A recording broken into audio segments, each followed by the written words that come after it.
আসসালামু আলাইকুম ভিউয়ার্স, কেমন আছেন আপনারা? আশা করি সবাই ভালো আছেন। নিয়ে আসলাম সবজি আর মুরগির মাংসের খিচুড়ি রেসিপি নিয়ে। এর জন্য আমাদের প্রথমে লাগছে কিউব করে কেটে রাখা কিছু আলু। এখানে নিয়ে এলাম অল্প একটু পাতাকপি, খুব অল্প পরিমাণে মিষ্টি কুমড়া আর একটু পেঁপে। এখানে আছে 7 থেকে 8 টুকরা মুরগির মাংস, পেঁয়াজ, টমেটো, কাঁচা লঙ্কা, আদা, রসুন আর মশলার মধ্যে রয়েছে হলুদ, মরিচ, ধনিয়া, জিরা এবং লবণ। এখানে আমি নিয়ে নিয়েছি 2 কাপ পরিমাণে চাল, 1 কাপ পরিমাণে ডাল আর তেজপাতা, এলাচ, দারচিনি আর কিছু গোলমরিচ।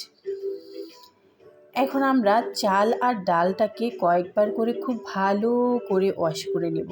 যতক্ষণ পর্যন্ত সাদা পানি বের হবে ততক্ষণ পর্যন্ত চাল আর ডালগুলোকে ভালো করে ওয়াশ করে আমরা চলে যাব রান্নার মধ্যে।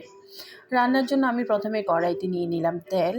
এরপর যাতে সবজিগুলোর কালার নষ্ট না হয় তার জন্য আগে থেকেই সবজিগুলোকে একটু ভেজে রাখবো। এখানে আলু পেঁপে আগে দিয়ে দিয়েছি, যেহেতু এগুলো সিদ্ধ হতে একটু সময় লাগবে, তাই আলু পেঁপেগুলো একটু সিদ্ধ হয়ে আসলে দিয়ে দিব মিষ্টি কুমড়া আর পাতাকপি। আগে থেকে সবজি ভাজি করে রাখলে হয় কি, সবজির কালারটা খুব সুন্দর থাকে, ওইগুলো আর নষ্ট হয় না। আমার সবজিগুলো ভাজা হয়ে গেলে সবগুলোকে আমি তুলে এক পাশে রেখে দিব।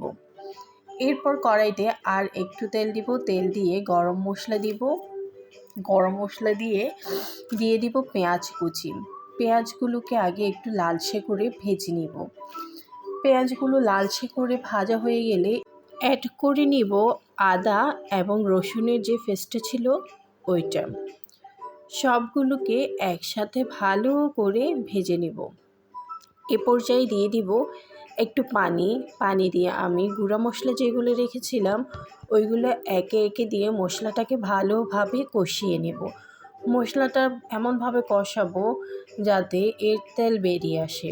মশলার যখন তেলগুলো বেরিয়ে আসবে তখন আমি এর মধ্যে দিয়ে দিব মুরগির মাংসগুলোকে আগে থেকেই 10 থেকে 15 মিনিট এভাবে লো টু মিডিয়াম আঁচে ভালো করে কুক করে নিব।